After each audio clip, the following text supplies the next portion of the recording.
अब हम इसका पार्ट 2 करेंगे क्वेश्चन नंबर 8 का। अगेन इन्वर्जन मेथड से हम कर रहे हैं, इन्वर्जन मेथड से हम इसको पार्ट 2 करेंगे। इसके बाद हम दोनों पार्ट अगले सेशन में दोनों पार्ट हम क्रैम रूल्स में करेंगे। पहले हमने पहला पार्ट इसका किया था इन्वर्जन मेथड की वजह से, अब दूसरा पार्ट करते हैं। दूसरा पार्ट में आप लिखता हूं सामने, ये इक्वेशन है कुछ तरह से 2x minus 4y equals to -12 और नीचे है 2y plus 3x equals to 0। इसके वजह से थोड़ा सा हमें डिसीव करने की कोशिश की है, चूंकि ये जरूरी है कि x के नीचे x और y नीचे y हो, तभी हम उसको मैट्रिक्स की शक्ल में लिख सकते हैं, वरना मैट्रिक्स की शक्ल में इसको नहीं लिख सकते। अगर कि x के नीचे y और y के नीचे अलग से हो तो हम इसको मैट्रिक्स की शक्ल में नहीं लिख सकते। मैट्रिक्स की शक्ल में इसलिए जरूरी है कि ये x के नीचे x और y के नीचे y हो, तभी ये मैट्रिक्स में आ सकता है। तो हम इसको दोबारा से लिख सकते हैं, यानी कि दोबारा से हम इसको लिख लें तो बन जाएगी इक्वेशन हमारे पास 2x minus 4y equals to -12 and 3x plus 2y equals to 0। ठीक है, ये हो गया वापस दोबारा से इक्वेशन लिखनी है और हम मैं यहां से कर दूंगा इसको तो मैट्रिक्स लिख रहा हूं। तो ये हमारे पास स्टेप ये हो गया, ये तो सोल्यूशन था हमारे पास का। और हमारा मैट्रिक्स बनेगा तो बन जाएगा 2 minus 4 3 2 x y equals to -12 और 0, -12 और 0 आ गया। अब ये हमने मैक्सिमम जैसे कि मैंने पहले आपको बताया पिछले सेशन में कि इसको मैट्रिक्स सिस्टम में ऐसे लिख लेंगे, ये मैट्रिक्स हो गया कांस्टेंट है उसका x y आ गया और ये मल्टीप्लाई होकर ये बनेंगे और ये उसके -12 और 0 यहां पर आ गया। अब उसके बाद क्या होगा, तो उसके बाद है कि हम इसको नाम दे दें तो हमने कहा है a is equals to 2 minus 4 3 और 2 x is equals to x and y, b is equals to -12 and 0। ठीक है, तो इस हिसाब से बन गया था ये ax equals to b और x निकालने के लिए बन जाएगा a इनवर्स b और इसको इक्वेशन नंबर हमने 1 बोल दिया था। और फिर हम फाइंड करेंगे, now we have to find a inverse और a इनवर्स का फॉर्मूला मैंने यहां पर लिखा adjoint of a upon determinant of a। तो इट मींस कि मुझे अब यहां पर डिटर्मिनेंट ऑफ a निकालना पड़ेगा। डिटर्मिनेंट ऑफ a बराबर हो जाएगा मेरे पास, ये मेरे पास a है 2 multiply bye 2 minus -4 multiply bye 3, ये हो जाएगा आपके पास 4 प्लस 12 दैट इज 16। ये मेरे पास आ गया 16 आ गया। और उसके बाद फिर मैं इसका एडजॉइंट निकाल लूं, इसका एडजॉइंट निकल आएगा, एडजॉइंट ऑफ ए आ जाएगा आपके पास 2 और 2 तो ऐसे रहेंगे, ये 4 प्लस का हो जाएगा, ये 3 माइनस का हो जाएगा, ये वैसे एडजॉइंट आ गया। और ए इनवर्स जो है वो मेरे पास आ जाएगा 1/16 इंटू 2 4 -3 और 2, ये मेरे पास आ गया आपके पास, मेरे पास आ गया ए इनवर्स 1/16 ए इनवर्स 14 12। ठीक है, मैं डिटरमिनेंट चेक कर रहा हूं कैसे आएगा नहीं आएगा, अगर डिटरमिनेंट सही आएगा तो फिर आगे वापस सॉल्यूशन से सही निकलेगा।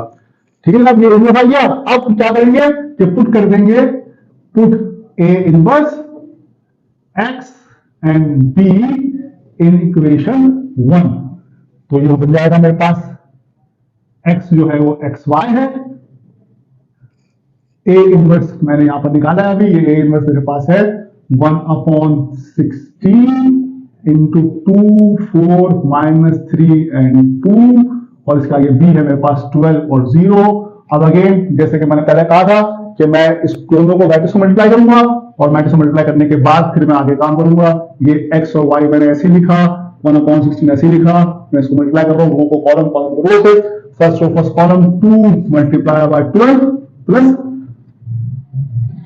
4 मल्टीप्लाई बाय 0, ये 12 माइनस का है, सॉरी 12 माइनस का है प्लस 4 मल्टीप्लाई बाय 0।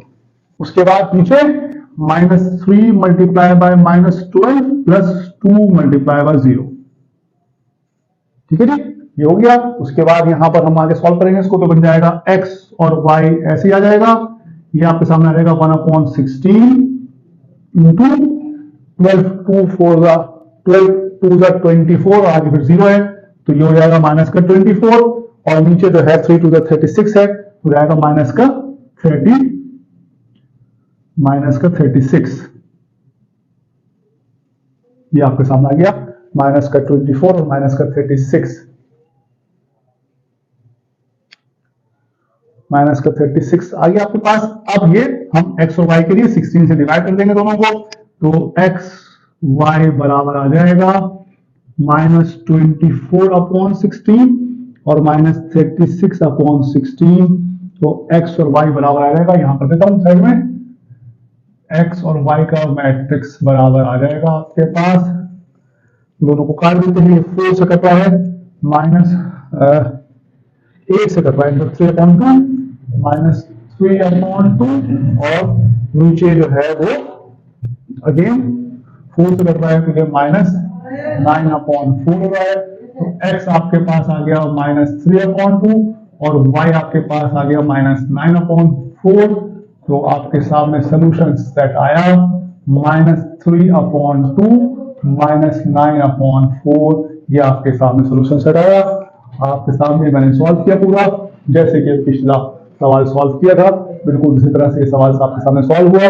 इसके अंदर देख लीजिए, पहले ये मैट्रिक्स गिवन थी आपके पास इक्वेशंस को मैंने x और y की शक्ल में लिखा, मैट्रिक्स बनाया उसके अंदर मैट्रिक्स के नाम दिए, यहाँ से इक्वेशन बनाई, फिर x बताया कि a इनवर्स b होता है, फिर मैंने बताया आपको कि a इनवर्स कैसे निकालना है, a इनवर्स का फॉर्मूला दिया, डिटरमिनेंट ऑफ a निकाला, 2 multiply bye 2 minus 4 multiply bye 3 that is plus minus 12 minus plus हो जाएगा, 12 16 आ गया, और उसके बाद फिर 1/16 के साथ ये एडजॉइंट के साथ इसका इनवर्स निकाल लिया, इन वैल्यूज को यहाँ पर पुट किया, ये वैल्यूज आई, ये वैल्यूज को डिवाइड किया, उसके बाद ये आपका सॉल्यूशन सेट आ गया।